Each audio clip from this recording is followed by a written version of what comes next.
I was 6 years old when my family immigrated from Ireland.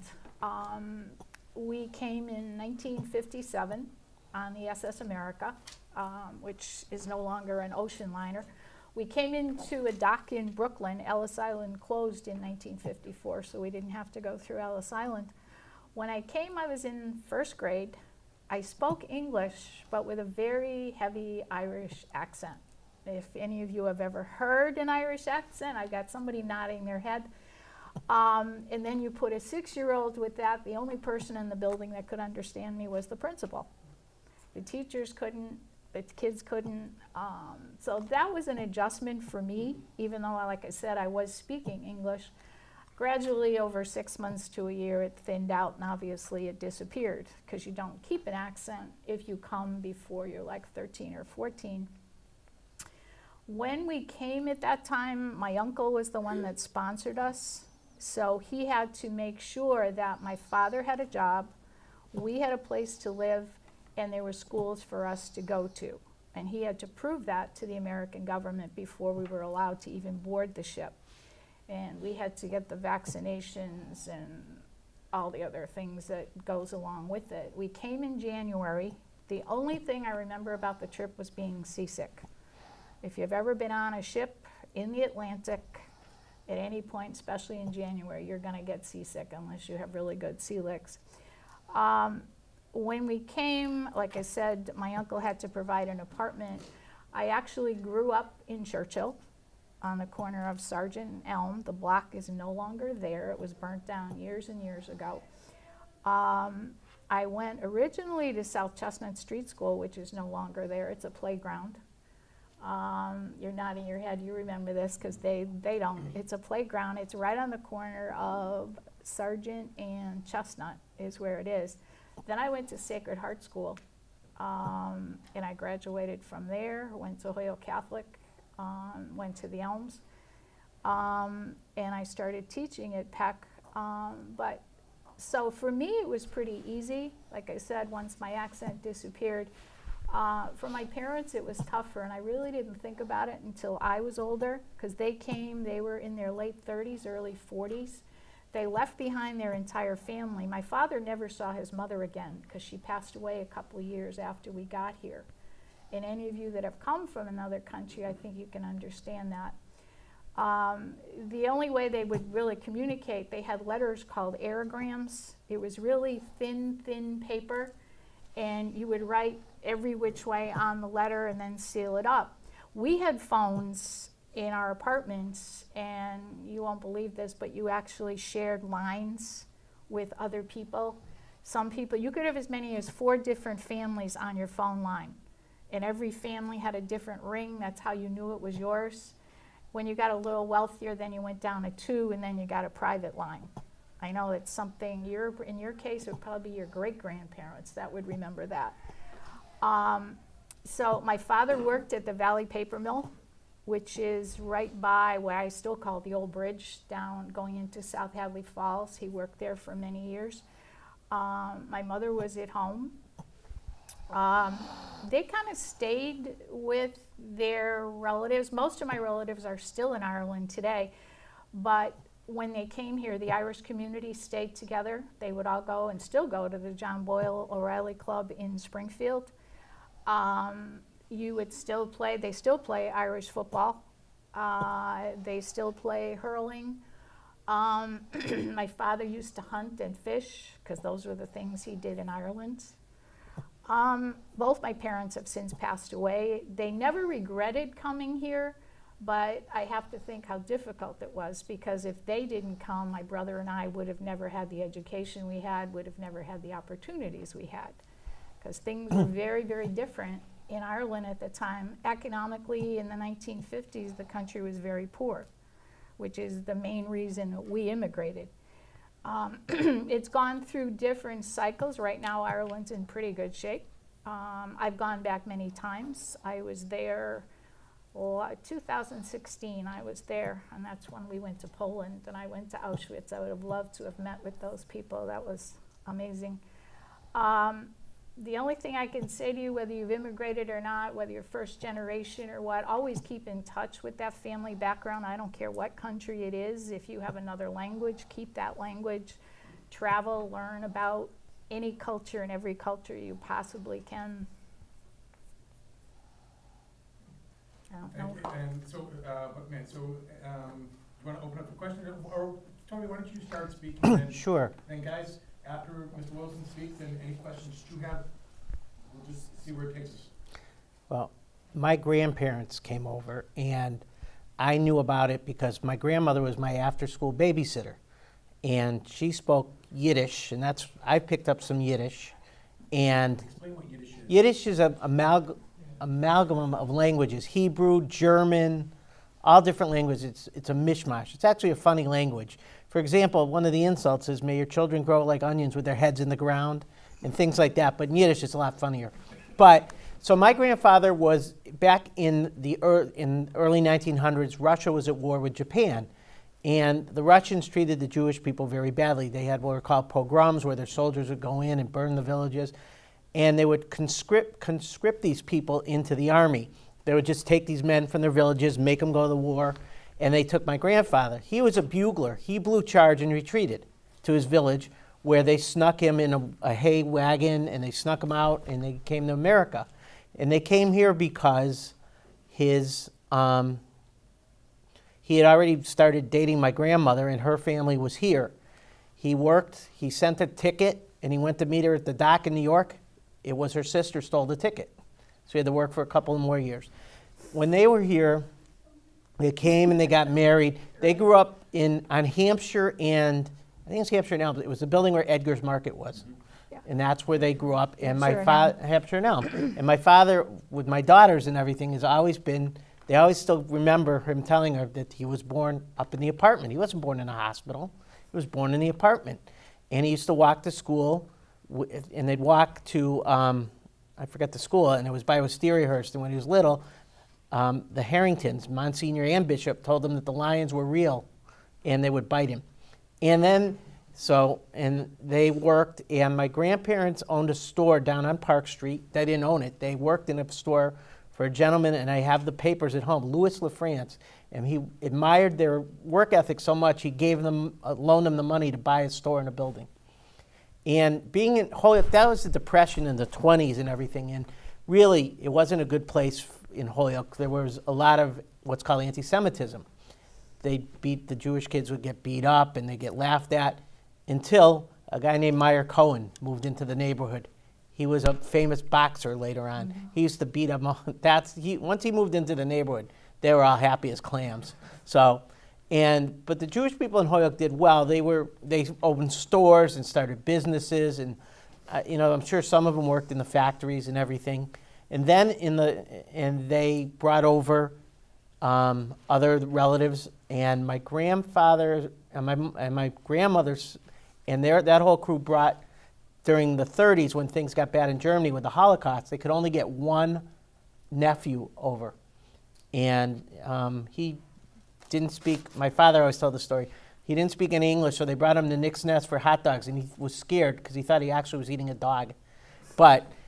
And then, after that, things got better, obviously, but there's a lot of anti-Semitism. There was a lot of, in the schools and everything, and it wasn't easy for them.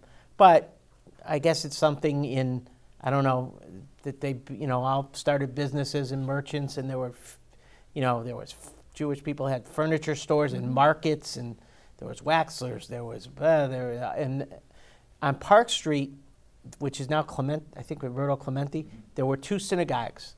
Actually, the interesting thing is the first property that the Jewish community bought was a cemetery in Chicopee, which, as a Chicopee joke, is, I always say that's not a bad thing used for Chicopee, burying your dead. But anyway, it's, that was the first thing they bought. And then they had synagogues, and now one is Cabot and Maple Street, I don't know if you noticed, across from Lawrence School, and the other one's on Northampton Street. And the Jewish community in Holyoke is very small now. It's amazing that there's still two synagogues. I don't think there's 200, or I don't think there's 100 members of Holyoke descent in either one of them. So that was the experience. I mean, it wasn't easy. There was a lot of hatred for the Jews, like other groups, and there was a lot of prejudice. And they just persevered because they knew, and my grandmother always told me that they knew in America that they used to say the streets were paved with gold, but they knew if they worked hard and they really put themselves to it, they could do well in this country. This country gave them every opportunity. And and my other side, just a quick thing, my grandmother on my other side, who never lived in Holyoke, she adopted July 4th as her birthday and always threw a big party for what this country gave them. So that's my story. One thing I wanted to just add on to Toby's, Wernick Furniture Yeah. on High Street were always very good to people that just came over. You buy things, you buy your furniture on layaway, and he never charged you interest. As long as you went in and paid whatever, you had a little book and you paid every week. And then when you were paid up, the furniture was delivered, but he never charged anybody interest for whatever you bought. The other thing was, one more thing, is the blocks then were different than they were now. There were Very families. Everybody had, everybody watched each other's kids. If you were late on the rent, people would like wash the steps and do things. And it was, and my father lived for a while on the block right across from the Armory. And he always said that that's where he learned to eat ethnic food, because everybody would feed the kids and things like that. Okay, so Toby, your family, your family, Russia, both sides? Actually, I think it's Lithuania, really. There was parts of the world where Russia, when they got bored, would take over and then leave, and Poland and Russia, but Lithuania area. So. And we're in Ireland, County Cork. okay? Yeah, we sailed out of Cove, which is spelled C-O-B-H. It was the last port of call for the Titanic before it sailed into the Atlantic. They have a Titanic museum there as part of it. Now, any questions from anyone right now? So, well, let me try to get things. So, coming in, and for you, and being with the accent, the brogue. Now, again, you'd say the only person you could really talk to was the principal. Now, what school was that you started? That was Highland School. At the Highland School. Yeah, which is no longer there either. Which is now, so in that initial experience for the first while, were you just mixed in with everyone else? You had to try to fight your way through it at all? Yeah, you had to. Well, again, a child that age, you're going to learn very, very quickly. And I was kind of like an oddity because I was the only kid in the room that had an accent. I know phrases in Gaelic, but I really don't know that much Gaelic. But the principal had grown up in an Irish family, so he could understand it. And after you hear it for a while, you can understand it. And as I thinned out, as they got used to me, but I still have people my age that remember me and remember, at the beginning that it was difficult. But you had the things that like kept you together. I mean, you had the church and the family, and like Toby was saying, everybody kind of helped each other out, and so you kind of got through that part of it. And Toby, again, thinking more about your grandparents' experience when they first came over, where did they find that? Was it just in the tightness of the Jewish community in Holyoke? Oh, my grandmother had sisters all over the place in Holyoke, so that was some of it. And the community itself was very, welcoming and everything like that. And there have been people that was during the time, really, when the big wave came in from, I think, the Great Migration for everybody in this country was like 1888 to 1920, maybe. And that's when people were coming in. So they were used to having immigrants. It wasn't as big a shock as it would be now to, from other countries. And I guess people helped them settle, and they had their sisters, and one sister lived a couple blocks, both sisters lived a couple blocks away, and whatever, and they knew, and cousins and whatever. So it was familial. If people were coming, after we came, like I said, we had an apartment. Then when we moved to Sargent Street, there were people that came and, painted the walls, put linoleum, and then you did the same for the next group that came, and for the next group and the next group. I don't know if that still happens today, but that's what people did then. Question for both of you, when you first came, and probably easier for you to remember, Toby, if you can remember anything about your grandparents, what was the biggest surprise when you first got here? Was there anything that was so different or so that, as a little girl, that all of a sudden, how different? Well, the houses everything was bigger. I mean, like I said, I was 6 years old and came into Brooklyn. I had never seen anything like that before. My father was working for the railroad when we came, so I lived in a railroad house. They're kind of like what I still call the old Jackson Parkway, where they're connected. That's how they were. But they were all small. You still had, my mother grew up on a farm. My cousin still has that farm. So you didn't see the buildings, you didn't see all the cars, you didn't see all the traffic that, you know, when we first came into New York, and even when we came to Holyoke. You know, it seemed like everybody had a car, everybody had a television. That just wasn't there. Everybody had a telephone. Everybody had indoor plumbing, and at that time in Ireland, not everybody did. So that was, you know, a whole different kind of experience. Plus, as we said, like, the food was different. You know, Irish people at that time especially, very plainly, it was basically meat and potatoes and your vegetable. You didn't have, you know, the Italian cooking, the Jewish cooking, the, you know, whatever else. It didn't exist. It does now, but, you know, it was just very, very different. Toby, like, your grandparents, they I just- remark about anything? That people have their own houses. They came from, I have a cousin who actually took pictures of where they came from. I mean, they were, the big town was probably, you know, the size of Jackson Parkway. That was the big community. And then there were the Jackson little, Parkway for you guys, Well- it was a house, if you look across from the, where the football practice football what's field it is. called now? I don't know Those what it's housing called called the now. Hope, it's the Oh. Hope, 6 grant. Oh, and okay. Housing, but it's, JP? back before then, after World War II, it was, small, family units that were kind of connected, that were built primarily for World War II veterans coming home. And so they were rather hastily built and not necessarily the highest quality. So when they're talking about that, they were just trying to, for all these veterans came home after World War II, a place for them to live. Yep. So when they're drawing. I'm just saying the town, the biggest town was the size of that neighborhood. I mean, so that everything was, that Holyoke was a metropolis to them. And it was back then. Holyoke was huge. I mean, all the mills were starting, and Holyoke was quite, at one point it had more millionaires than Paris or something. Yeah, so Holyoke was huge. Yeah, 'cause you had the paper mills, Mills, you right. had the silk mills. Yeah, and- and you had, you know, so that was amazing. I think probably for both of us, the appearance of wealth.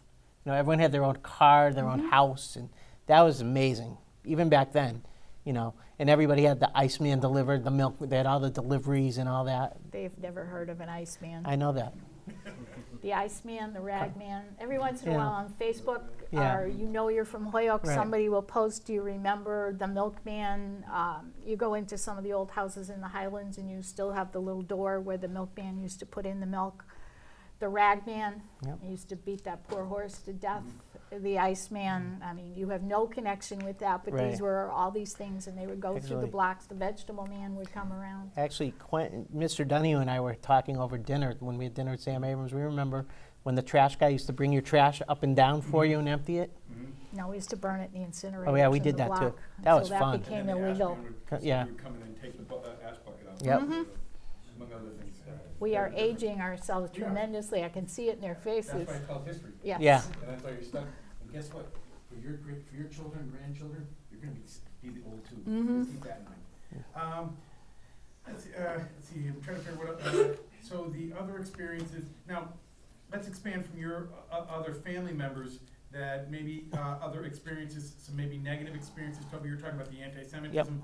Were there any other, if you think about your family and as well, some of the challenges, other challenges that other family members had coming in?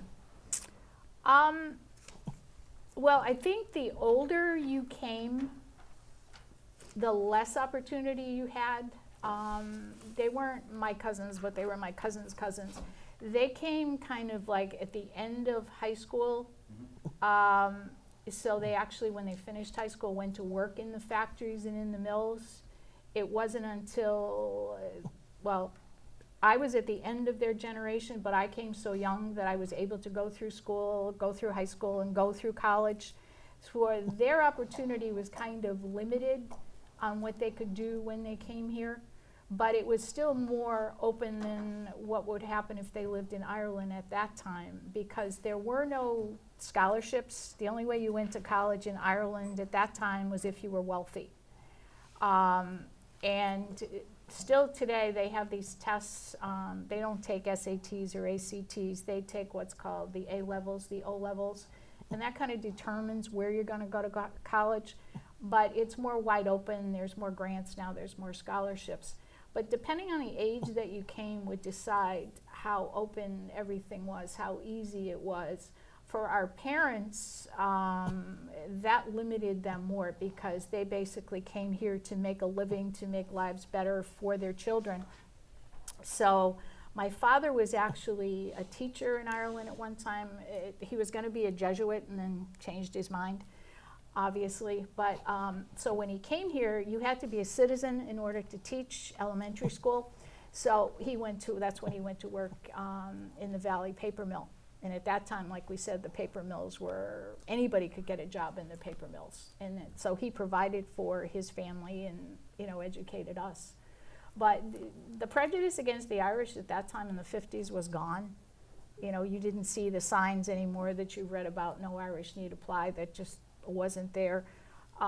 There was a Catholic church everywhere, which is what the Irish would flock to anyway. You had the Irish clubs, you had enough Irish people here. They were from different counties. Most of them were around this area, were from Mayo.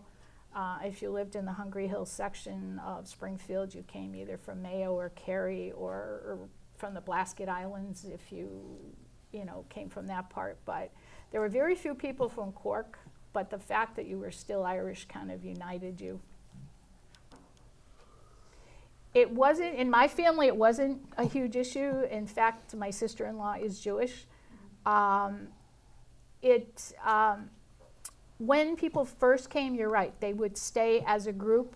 As we grew up, and as I went to school, obviously I went to school, since I went to a Catholic school, the kids were predominantly Catholic, but they weren't all Irish. The religion would have been still a factor within the Catholic Church.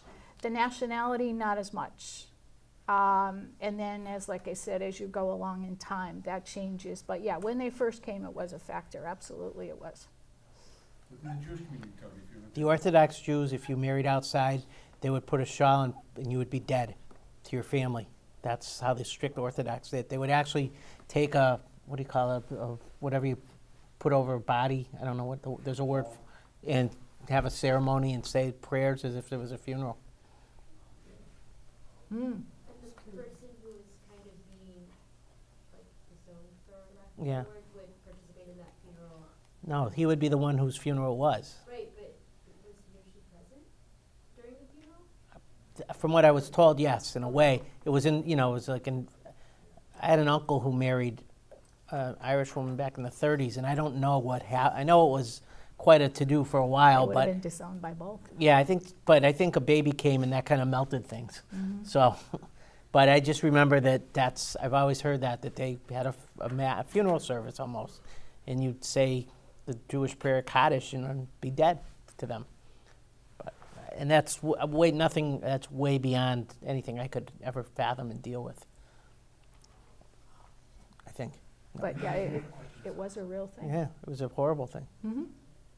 Please don't be afraid to ask questions. Tell them it helps their grade. See? Very good. Always worked for me. There you go. Gotta get it. Where did you guys go to? Do you guys ever go to high school, or where do you guys go? I went to Holyoke Catholic. This was my home room my sophomore year at Holyoke High. This room, except it was a lot different then.